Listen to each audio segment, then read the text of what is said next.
Thank you, and it's really exciting to be here today. I've heard a lot of things already today that I agree with, that make me feel like we're on the right track. Getting to this point at AEGON with remote managers and remote employees has been a journey. Sue cited some of the concerns that people have, particularly managers, when they have remote employees. My experience is also a personal one. I'm fortunate to have most of my team in Cedar Rapids. However, the employment attorney that I use frequently is located in Seattle, Washington. I've had a manager in Kansas City, Missouri. My current manager is in Dallas, Texas.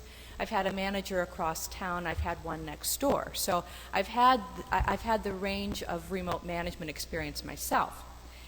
But what drives remote management and the need for remote employees are three primary drivers. The main one is cost savings, and you might think cost savings for the company. Well, that is true, but it's also cost savings for the employee. Commuting costs are pretty extensive, and a few years ago when gasoline was going up to $4 a gallon, we heard a lot of interest in remote work from our employees as well as from our managers.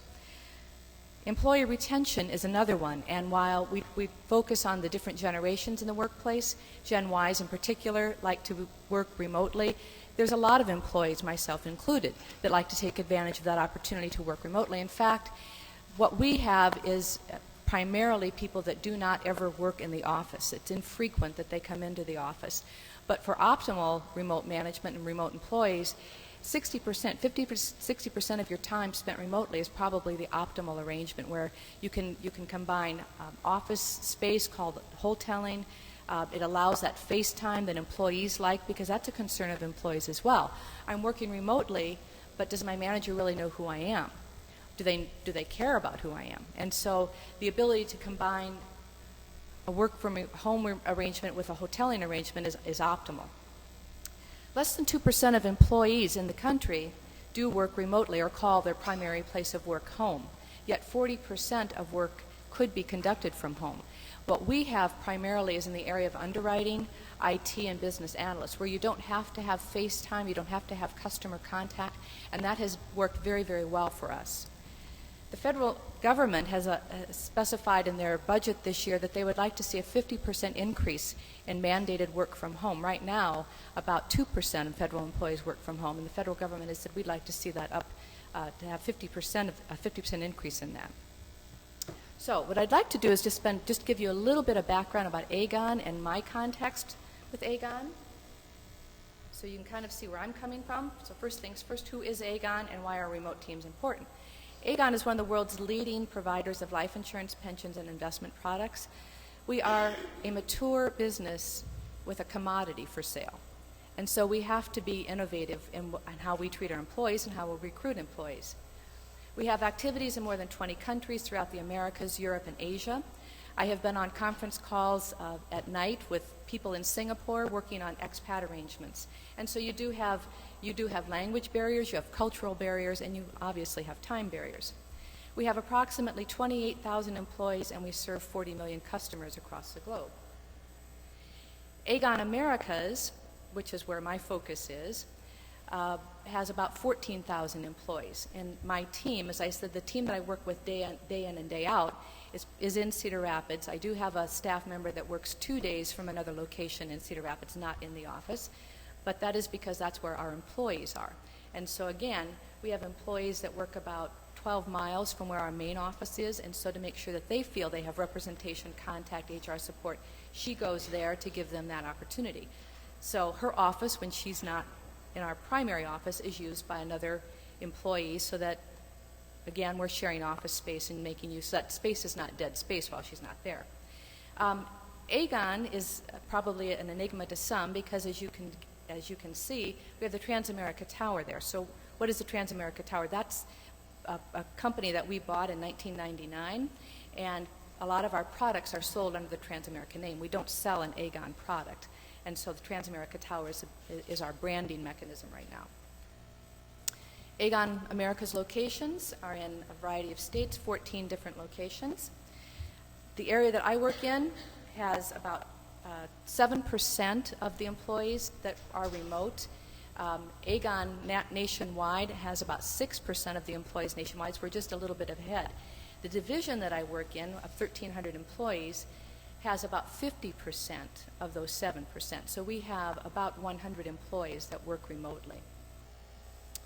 The key success factors for us as a company are listed, and I underlined the one that I think is most important for me, being in HR. This is how our people strategy supports our business strategy.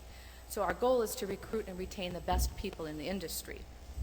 Productivity increases of 25 to 40% are common when people work remotely.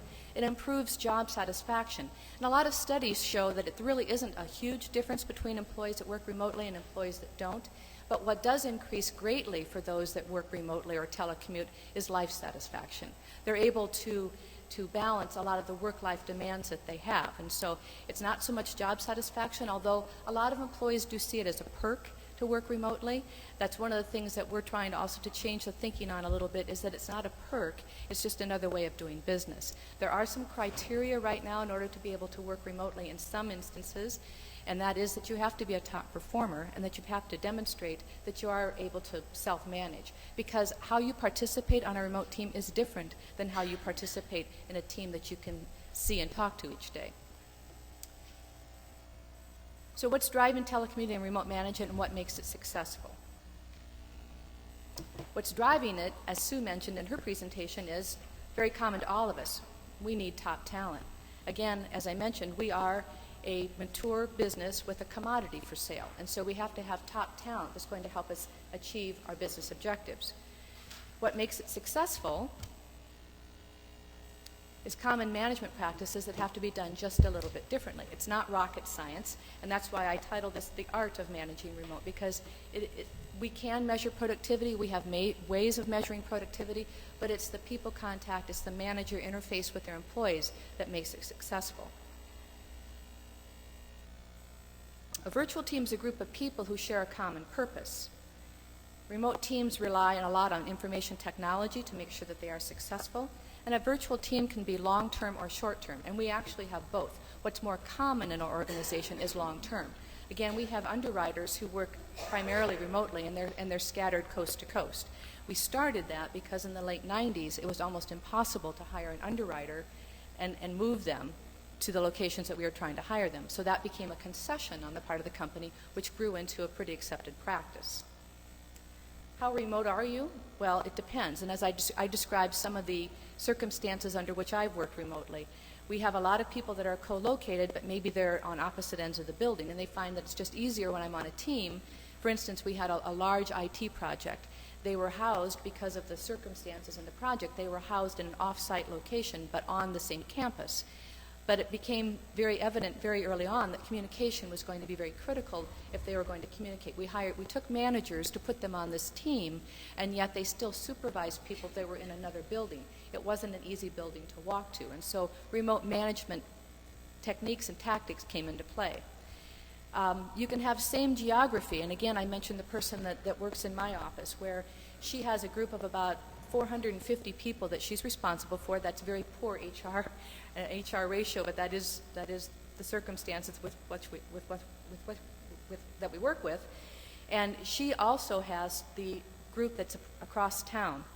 And so to make sure that they feel that they are supported, to make sure that they feel that they have representation, she does spend 2 days a week there. She gives them that face time. She also does that with the managers. When we offer manager training, we oftentimes take it to the opposite side of town, again, to make sure that they're included. Sue talked a lot about the inclusiveness, and we make sure that they're included. For the remote managers that don't set foot on our campus, that live in different states, we have conference calls. We do a lot of SharePoints. We share a lot of our training that way. One of the objectives we have for next year is to try to incorporate BrainShark, which is a training tool that you can use so that they are receiving real-time training along with their peers, so they're not getting it a few days or a few weeks later. Again, to try to make sure that they feel included into the entire process. We have same continent, we have, and also we have worldwide. I mentioned some of the circumstances that we have there. I have a colleague that has a weekly conference call with the UK, and one of the speakers this morning mentioned some of the Dutch practices. We are a Dutch-owned company, and so some of the practices that he mentioned, I do see. I don't see all of them. I haven't seen the request yet to go with reduced hours and see how that flies. That hasn't made its way across the United States yet. We have large time factors, and we also have extreme time. As I mentioned, we do have colleagues that work in Singapore. We have staff sometimes that is sent to China on some of our market initiatives. And so they are expected, though, to stay in touch with the teams back in the United States, and so that does pose some remote management challenges. The remote advantages are that projects can be worked on 24/7. You have improved lifestyles. There's time to refine written communications. You have autonomy. One thing that does happen when you have an announcement going out to your team, you do have to make sure that you're factoring in the different time zones. And so you want to make sure that you're aware, if you're setting a meeting, if you're setting a communication to go out, when that's going to hit the email boxes of the people and all the other remote locations that you have. And sometimes that becomes a pretty significant challenge. All of this is enabled by technology, cell phones, internet, Facebook even, LinkedIn. All of these things enable remote management. When we talk about managing team, it's the same, only different. And Jill mentioned the boundary and boundary management. Teams are open systems, and team members have to take inputs of some sort and produce some type of output. The type of employees that can handle this are a little bit different than perhaps the type of people that enjoy working on site with FaceTime. Surprisingly, it's extroverts that seem to do the best with remote management. I have a friend who did a lot of remote management work with IBM, and he said he knew it was time maybe to change it up a little bit when he looked forward to the mailman coming at 3 o'clock so he'd have somebody to talk with. And so we find that communication is critical when you have a remote team. And silence is not golden when you have a remote team. There is a need for increased communication, increased collaboration. You have to make sure, before you hit the send button, we advise our managers reread it as if you're reading it for the first time, and see if there's any implications, see if there's any tone, see if there's anything in there that could be mistaken. And per Joe's comment, we're trying to multitask. That's when a lot of times we have the employee relations that we do, is when we have a manager that was in a hurry, sent something to get something quickly off his or her plate, and it ends up sending the wrong message entirely. So boundary managers then become the teachers of the team on how to manage their work a little bit differently. The traditional supervisor will make sure that you're in your place at 7:30, that you're there working. I can see that you're busy. I can see that you have something up on your screen or papers on your desk. When you have somebody working remotely, that doesn't work as well. You can't see that. Now, again, we have measures of productivity. We have automated workflow distribution. We can see how many times a piece of paper was touched. We can see how many times a policy was accessed by an underwriter. We can see how long they looked at it before they passed it on for the next step. That's part of measuring productivity, but we also have to make sure that if there are other projects that they're working on, or if there are other factors that are going to influence them, that's not their problem to deal with. That becomes the remote manager's problem to deal with. They become the boundary manager. They are the ones that run interference, basically. So it is a different type of employee. It is a very self-directed employee that does very well under a remote management setup. Virtual teams manage inside that boundary, and managers manage outside the boundary. So it looks something like this then. As a boundary manager, the leader manages all those interfaces and runs interference for that team so they can concentrate on getting their work done. That means working on things that affect the ability of the operation so that that's not a distraction for the team that's trying to work again as a team and not getting pulled off in all these different directions. So what makes a winning distance leader? Well, there are 7 clusters of competencies, and again, you'll see it's not really any different than what we would like to see in any good manager that we would aspire to be or that we would like to work with. They're leaders, they're a results catalyst, they're a facilitator, that's a huge one. They're a barrier buster. They're a business analyzer, what's next, what's going to be a distraction, what's going to be an interference. They're a coach, and they're also a living example. Mastering remote teams would look something like this. These are the concerns that a boundary manager would address. And what do employees want from distance managers? Again, not anything less than any of the rest of us would want. They want coordination rather than control, accessibility.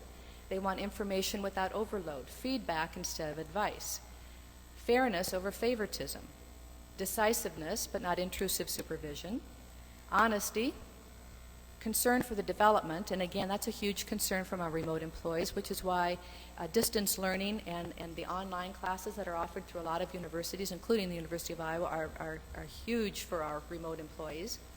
Community building and respect rather than paternalism. So what do we advise our remote managers to do? We ask them to put things on their calendars, put ticklers on their calendars, call people, send them certificates. We honor the service of our employees in Cedar Rapids, and we have a fairly big dinner. We have a nice ceremony. We have our senior executives there. Our remote employees don't necessarily get to do that. So we ask our managers to put a tickler on their calendar when they have a significant anniversary, whether it's a birthday, whether it's a work anniversary, or some other type of anniversary. And then we ask them to send a letter that we help them draft. We're our enablers. And we give them this letter, and we say, along with that, we encourage you to send a gift certificate and ask them to take a significant person in their life out to dinner to celebrate their service award or whatever anniversary this is. That's what we do for our employees in Cedar Rapids, and that's what we ask them to do for the employees not there. Team building is also a huge responsibility of remote managers.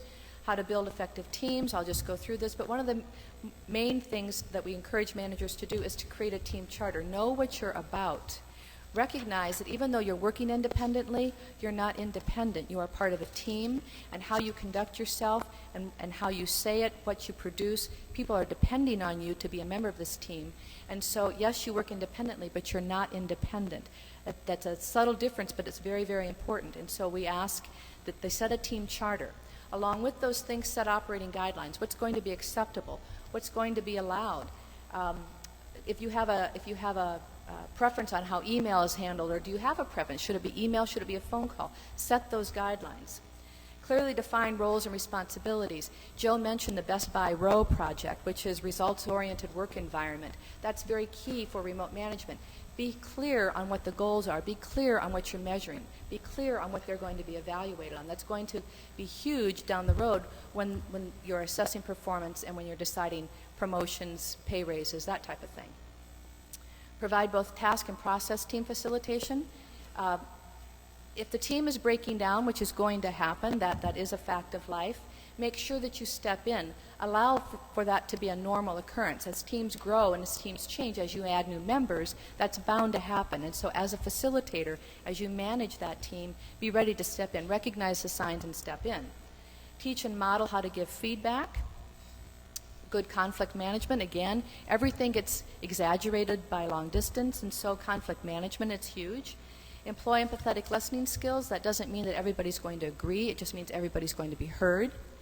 And then develop good decision-making processes. What is going to be our approach? If we can't agree, how are we going to come to some type of consensus? So here's an example, consensus versus being unanimous. And then finally, how do I integrate a new team member effectively? How am I going to make sure this person feels, again, included when their coworkers are in different states? How are they going to feel part of the bigger picture? Key success factors for AEGON: recruit and retain the best people in the industry. Remote management has enabled us to do that, particularly in key areas that are critical to our success. So we think perhaps there are no boundaries when we work for an organization that is a worldwide organization that does have 24/7 operations. What we strive to help managers do is set those boundaries. What we try to help them understand is that work isn't someplace people go, work is what they do. And we help them facilitate that process. Thank you.